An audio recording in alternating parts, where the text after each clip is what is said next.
مضبوط ہے کون جمع رہے گا. لیکن اللہ نے اس قانون کے باوجود ہمارے ساتھ رحم کا معاملہ یہ کیا کہ ہمیں کسی مصیبت میں نہیں ڈالا.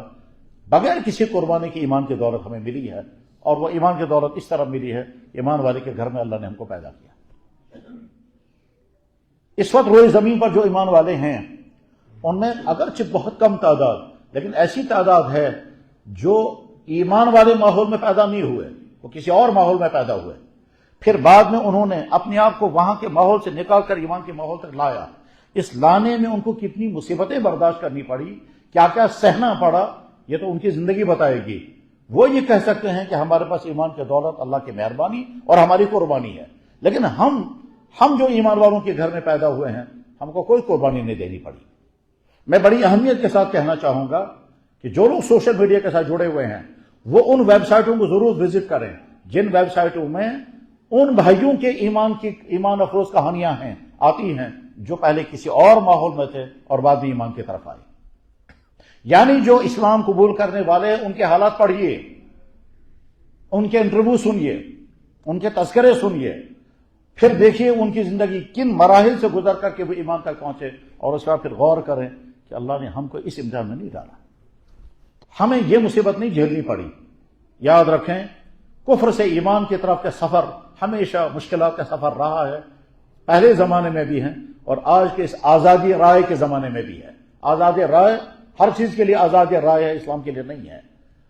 ہر چیز کے لیے آزادی ہے لیکن اسلام کے لیے نہیں ہے. یعنی عورت، مجھے ابھی کچھ دنوں پہلے صاحب سوال کر رہے تھے کہ برقع کیوں لازم ہے. میرے کا سوال یہ ہے اگر عورتیں ننگا ہونا چاہتی ہیں اس کے لیے تم کو آزادی ہے، اور کوئی عورت اگر پردہ کرنا چاہتی ہے تو اس کے لیے بین کیوں ہے؟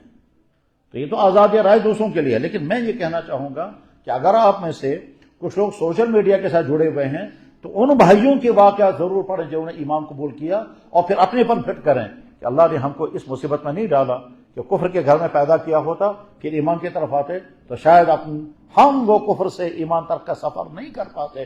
تو اللہ نے ہم کو بغیر قربانی کی ایمان کی دولت عطا فرمائی. اس ایمان کی دولت کو خطرے کہاں سے ہیں؟ جواب، اگر آپ نے غلط سوشل میڈیا کا غلط استعمال کیا تو ہو سکتا ہے کہ ایمان کے سلسلے میں آپ کی سوچ متزلزل ہو جائے، آپ شک کا شکار ہو جائیں. خاص طور پر اگر ایسے لوگوں کی گفتگو آپ نے سننی شروع کی جو ایتھیسزم پھیلا رہے ہیں، جو ایگنوسٹکزم پھیلا رہے ہیں، جو ماڈرنزم کے نام پر اور آزادی کے نام پر غلط افکار پھیلا رہے ہیں، اور آپ کو سننے میں مزہ آئے گا اور ادھر سے آپ کی معلومات کمزور ہیں. آپ اللہ کے بارے میں اسلام کا مکمل کنسپشن آپ کے پاس ہے نہیں، اللہ کے نبی کا ذات اقدس کے بارے میں آپ کے پاس معلومات نہیں ہیں، قرآن کریم کی سچائی اور حقانیت کے بارے میں آپ کے پاس تفصیلات نہیں ہیں. اور کوئی آدمی قرآن پر اعتراضات کرے گا یا جناب رسول اکرم صلی اللہ علیہ وسلم ذات اقدس کے متعلق کچھ ایسی باتیں کہے گا کہ آپ صرف اتنا کنفرم کریں گے کہ نبی کی ذات میں ایسا تھا، کنفرم ہو جائے گا تو آپ شک پہ پڑ جائیں گے. تو اپنے ایمان کو بچانے کے لیے آپ کو کیا کرنا ہوگا؟ نمبر 1، ایسی ویب سائٹیں نہیں دیکھنی ہیں. اور اگر آپ نے کسی تھیوری کی بنا پر، کسی لیسن کی بنا پر، کسی آدمی کے لیکچر سننے کے نتیجے میں، یا خدا نخواستہ اپنی نفسانیت کی بنا پر، نفسانیت کی بنا پر کا مطلب کیا ہوتا ہے؟ بے شمار انسان اپنا ایمان چھوڑ رہے ہیں اس لیے کہ اگر ہم ایمان والے رہیں گے تو ہمارے وہ شوق پورے نہیں ہوں گے. کون سے شوق؟ وہ آزادی کے شوق، وہ غلط ریلیشن کے شوق، وہ بدکاریوں کے شوق، اس پر بہن ہے. ہمارے لیے آسان راستہ یہ ہے کہ ہم کہیں گے ہم ایمان والے رہیں گے نہیں، اس کے بعد ہمیں کوئی کچھ کہہ ہی نہیں سکتا. چنانچہ اس خطے میں تو نہیں میں کہہ سکتا، لیکن دنیا کے بے شمار خطوں میں بے شمار لوگ اس لیے مرتد ہو رہے ہیں، ان کے پاس کوئی نئی تحقیق نہیں ہے، وہ تو اس لیے الحاد کے شکار ہو رہے ہیں کہ الحاد کے شکار ہونے کے نتیجے میں ان کو آسانی کے ساتھ سب کچھ کرنے کا موقع ملے گا، ان کے لیے قدغنیں ختم ہو جائیں گی. یعنی ان کے پاس وہ نفسانیت کی بنیاد پر، اباحیت پسندی کی بنیاد پر ان کو غلط زندگی گزارنی، اس غلط زندگی کے لیے رکاوٹیں ختم ہو جانی چاہیے، اس لیے وہ اس راستے کو اختیار کر رہے ہیں، ورنہ الگ سے کوئی تحقیق نہیں ہے. لیکن بہرحال میں یہ کہنا چاہوں گا کہ اللہ کی ذات عالی کے بارے میں اگر کہیں کوئی کنفیوژن آ گیا تو کسی اچھے عالم سے ملاقات کریں، کسی اچھے سکالر سے گفتگو کریں، اور جو وہاں سے کنفیوژن آ رہا ہے اس کنفیوژن کو دور کرنے اور اپنے ایمان کو بچائیں.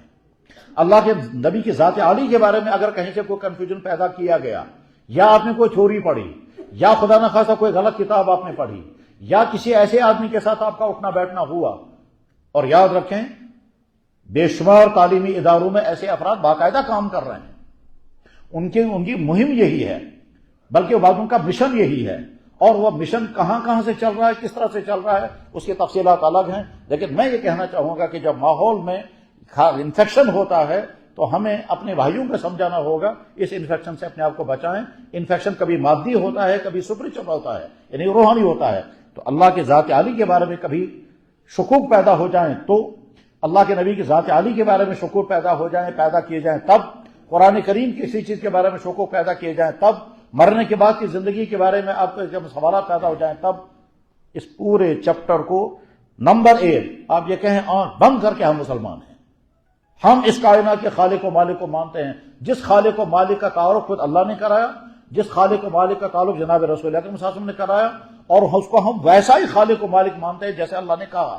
ہم ویسا ہی اس کو خالق و مالک مانتے ہیں جیسے اللہ کے نبی نے کہا، اور ہم ویسا ہی خالق و مالک اسے مانتے ہیں جیسے وہ تمام سائنسی علوم جو ملحدوں کی دسترس سے باہر ہیں. یعنی سائنس اپنی حقیقت کے اعتبار سے یہ ثابت کرتی ہے کہ اس کائنات کا کوئی نہ کوئی خالق ہے. کاز و افیکٹ کا سارا فلسفہ یہی ہے. اگر دنیا میں کچھ ہے تو اس سے پہلے کچھ اور ہوگا جس نے وجود میں لایا. لائٹ جل رہی ہے، اس کے معنی یہ ہے کہ کہیں پاور ہاؤس کام کر رہا ہے. ہم زندگی گزار رہے ہیں، اس کا مطلب یہ ہے کہ کوئی زندگی چلانے والا ہے. گاڑی بنانے والا بھی کوئی ہے، گاڑی چلانے والا بھی کوئی ہے. گاڑی خود بنتی نہیں، گاڑی خود چلتی نہیں. کمپیوٹر بنانے والا بھی کوئی ہے، کمپیوٹر چلانے والا بھی کوئی ہے. نہ کمپیوٹر خود بنتا ہے نہ کمپیوٹر خود چلتا ہے.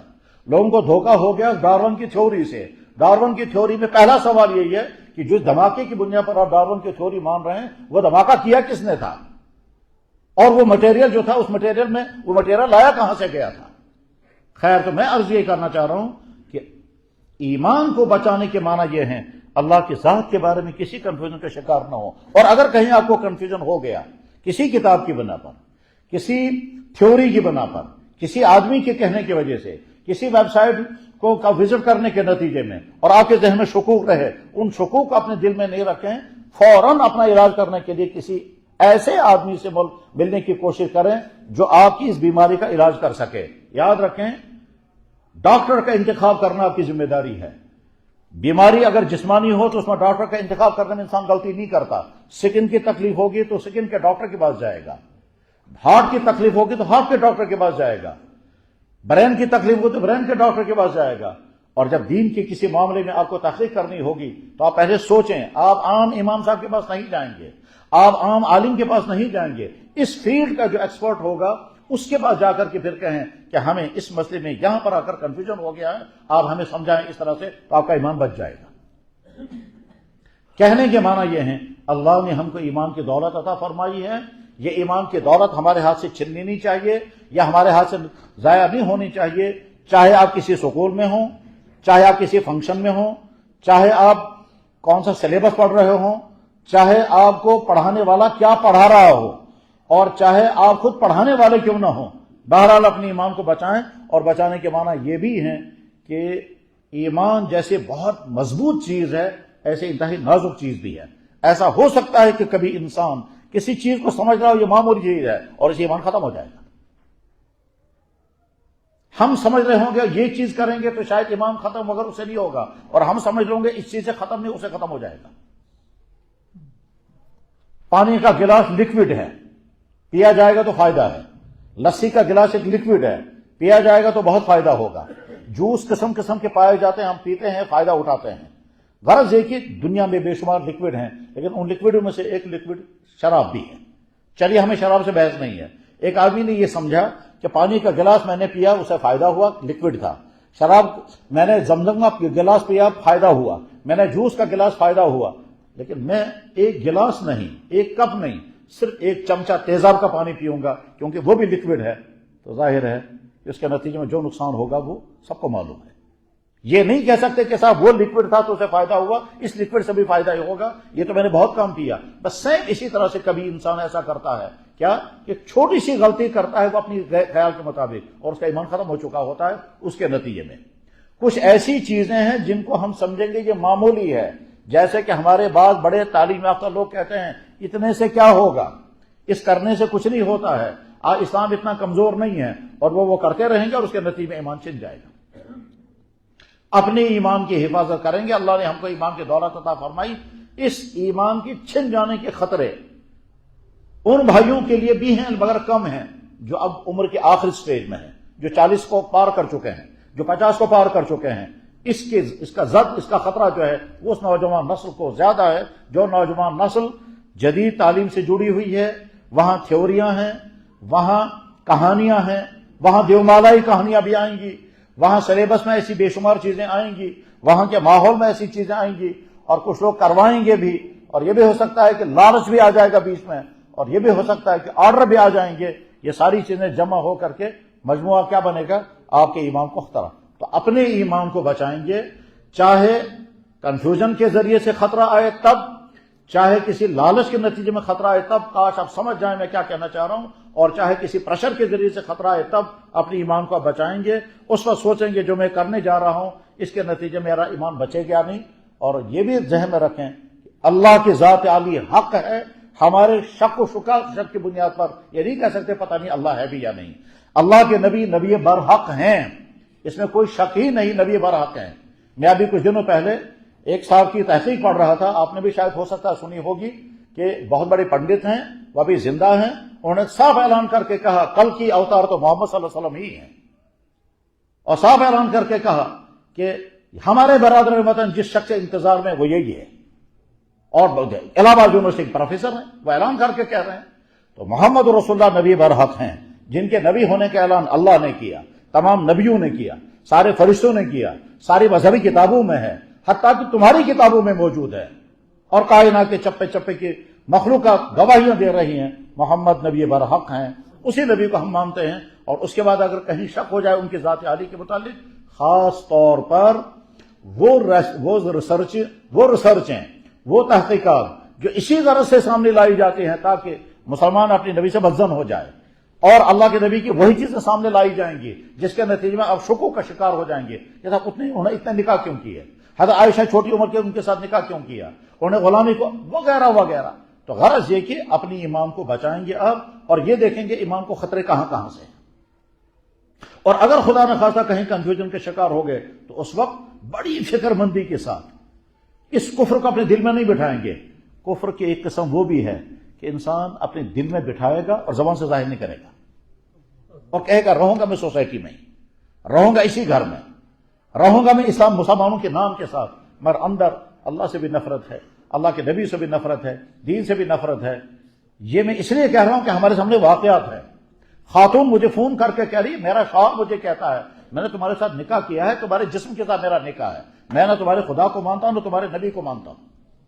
یہ خاتون مجھ سے کہتی ہے اب مجھے کیا کرنا چاہیے؟ تو میں نے کہا تمہارے والدین نے نہیں سوچا کہ ہم کس کے ساتھ نکاح کر رہے ہیں؟ کہا لگا جی یہ میرے شوہر جو ہیں وہ باہر کے کسی ملک میں رہا کرتے تھے، وہیں انہوں نے ڈگریاں کی ہیں، اس وقت جاب کر رہے ہیں یورپ کے فلاں ملک میں، میں بھی ان کے ساتھ ہوتی ہوں، میں ابھی واپس آئی ہوں، اس وقت میری صورتحال یہ ہے۔ تو کہنے کے معنی یہ ہے کہ کفر کی ایک قسم وہ ہے کہ اندر کفر رکھیں گے، زبان سے ظاہر نہیں کریں گے، اور ظاہر نہیں کریں گے تو اس کے نتیجے میں کیا ہے؟ رہیں گے اسی سوسائٹی میں، رہیں گے ہمارے ماحول میں، نام بھی ہوگا مسلمانوں جیسا، لیکن رہیں گے کفر کے ساتھ۔ تو بہرحال اس وقت جو اہم ترین پیغام دیا جا سکتا ہے وہ یہ کہ اپنی ایمان کی حفاظت۔ نمبر 2، آج کے جوان کے لیے جو بہت زیادہ خطرہ ہے وہ یہ ہے کہ اس کا کیریکٹر برباد ہوگا۔ وہ کیریکٹر برباد ہونے کے معنی کیا ہے؟ اگر یہ غلط ریلیشن میں پھنس گیا، یہ غلط تعلقات میں پھنس گیا، جس کا اشارہ جناب رسول اللہ صلی اللہ علیہ وسلم سے پہلے کر چکے ہیں۔ آپ نے فرمایا یکثر الزنا، بدکاریاں عام ہو جائیں گی۔ یورپ کے بے شمار ملک وہاں تو سڑکوں پر بدکاریاں ہوتی ہیں، اور اللہ کے نبی علیہ السلام نے فرمایا تھا ایک وقت آئے گا کہ سڑکوں پر بدکاریاں ہوں گی، اور شریف انسان سے کہے کہ بھائی یہ کچھ کرنا ہے تو سائڈ پر کرو یا کسی اور جگہ جاؤ۔ یورپ کے بے شمار ملکوں میں حال یہ ہے، وہاں پارکوں میں کھلا کھلا، ایئرپورٹوں پر، مالز کے اندر، وہاں ان کے یہاں کوئی راہ ہی نہیں۔